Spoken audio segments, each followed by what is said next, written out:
Deux créations sont au programme des Ballets de Monte-Carlo dans le cadre de l'été danse du 21 au 24 juillet à la salle Garnier. L'une d'un jeune chorégraphe russe, Vladimir Varnava, Le baiser de la fée. L'autre, L'enfant et les sortilèges, de Jeroen Verbruggen. L'enfant et les sortilèges est un opéra-ballet livré de Colette, musique de Ravel, créé à Monaco à l'Opéra de Monte-Carlo en 1925. Plusieurs chorégraphes en ont donné leur propre vision, parmi eux Jean-Christophe Maillot. Alors l'enfant et les sortilèges, c'était aussi un clin d'œil que je voulais faire à Jeroen et un peu à mon histoire ici, puisqu'effectivement c'est lorsque je crée l'enfant et les sortilèges en 1992 à Monte-Carlo, à l'invitation de Jean-Yves Esquer, que la princesse de Hanovre m'a proposé de prendre la direction des ballets de Monte-Carlo. Donc c'est une œuvre, c'est une date qui résonne de manière très très forte dans ma mémoire.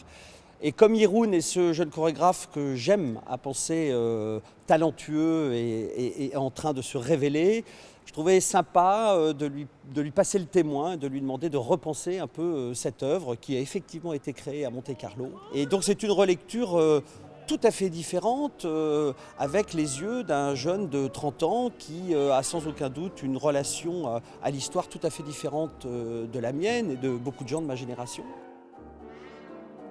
J'ai étudié l'histoire, elle est très simple. Il y avait aussi le côté que j'avais très bien compris pourquoi Jean-Christophe me demande ça, parce que je traite aussi la jeunesse d'une certaine façon toujours. Comme lui me l'a dit une fois, c'est les jeunes, je vais les traiter comme des héros et les adultes, souvent, je vais les ridiculiser. Donc ça m'a tout de suite aussi un peu ouvert les yeux sur quelque chose plutôt psychologique.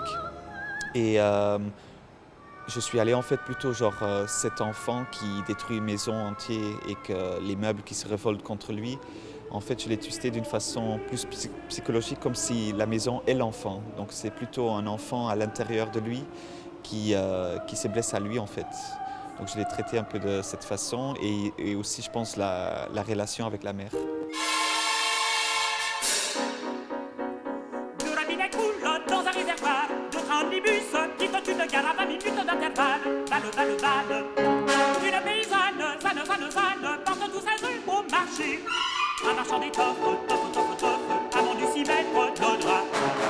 Elle est magnifique la musique, mais c'est vrai, je l'ai écoutée, je peux le chanter par cœur, tous les chanteurs. Non, c'est très important, elle m'a beaucoup nourri aussi, mais c'était aussi, j'apprends aussi avec le tas comment raconter une histoire. Et c'est pas évident, surtout quand on twiste une histoire. Qu'est-ce qu'un public retient de ça? Moi qui travaille toujours sur 2 degrés, genre je donne ce qui est évident et après en dessous il y a ce que je veux twister. Donc ça a été un énorme grand travail.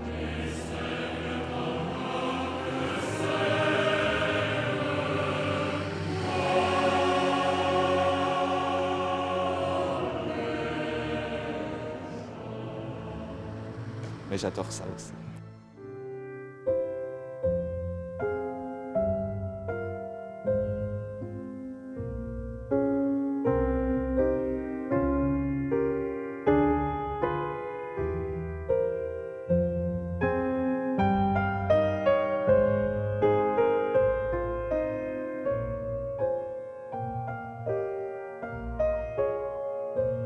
Vladimir Varnava est un jeune chorégraphe russe de moins de 30 ans, déjà récompensé par 2 masques d'or pour son travail en Russie.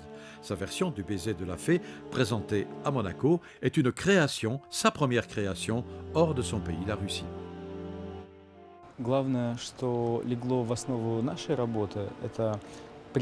Ce qui était la base de mon travail, c'est que je voulais faire un pont entre l'œuvre originale et quelque chose que je vais créer.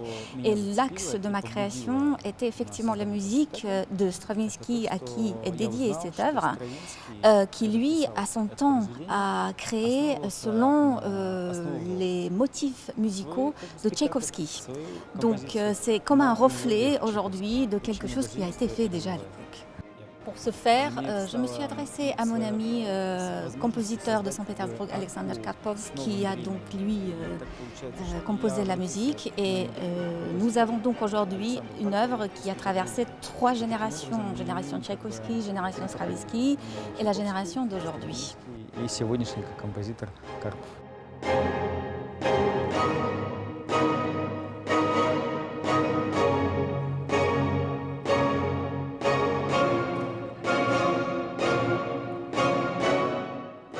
Vladimir, sur le baiser de la fée aussi, je lui avais demandé au départ de le faire sur la musique de Stravinsky, il a souhaité refaire une partition. C'est, je pense, aussi une génération qui ne reçoit pas la musique comme nous on la recevait, qui aime la retravailler, la repenser, peut-être, et c'est très bien comme ça, un peu moins respectueuse d'une forme de tradition, n'ayant pas peur de bouger un peu les limites, les barrières.